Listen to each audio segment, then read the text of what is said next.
Hi, and welcome to this week's edition of the Cortland Playbook. I'm Robert Galm. And I'm Michelle Macalena. And we're here with your SUNY Cortland Sports Update. The Cortland football team defeated Morrisville State 45-20 on Saturday to improve to 4-5 on the season. Brett Segala, Cortland's fifth quarterback used this season, threw for 4 touchdowns in the victory. Segala was 28 of 39 passing for 322 yards to go along with those 4 scores. John Mannix had a record-setting day, breaking the Cortland career receptions mark with 10 catches for 100 yards and 2 touchdowns. He now stands at 172 career receptions, 2 better than the mark set by John Babin and Steve Ellis, who now hold a tie for the second all-time position. Johnny Akins and Jake Smith were also on the receiving end of touchdown passes from Brett Segala. Zach Tripodi ran 8 times for 89 yards, including a 29-yard touchdown rush. Mark DeLuise led Cortland with a career-high 14 tackles, 12 of them solo, that included 2 sacks. He also forced a fumble and recovered that same fumble that set up a score for Cortland.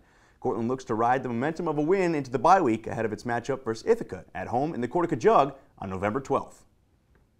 Women's field hockey wrapped up their regular season with a 2-1 overtime win against Union. Sophomore Jess Gibaldi tallied Cortland's first goal to tie up the game and enter overtime.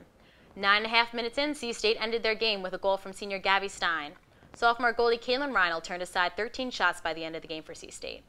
The Red Dragons returned to action on Wednesday in the SUNY semifinals versus Oneonta. Cortland would fall to Oneonta 2-1 in overtime. The lone goal for Cortland came from Jess Gibaldi in the first half. Cortland will now wait to see if they can earn an at-large bid in the NCAA tournament or if the loss will end their season. The number 6 ranked nationally Cortland men's soccer team defeated Buffalo State 1-0 in the SUNY semifinals today in Stadium Red. Sophomore Matt Aprilli scored the lone goal for the Red Dragons on a pass from McCain Spragling in the 75th minute. The Red Dragons are now winners of 11 straight and keep their perfect home record intact. They will face off versus Oneonta in the SUNY Finals game at home on Saturday at 1 p.m. That's all for this week's edition of the Cortland Playbook. And we'll see you next week.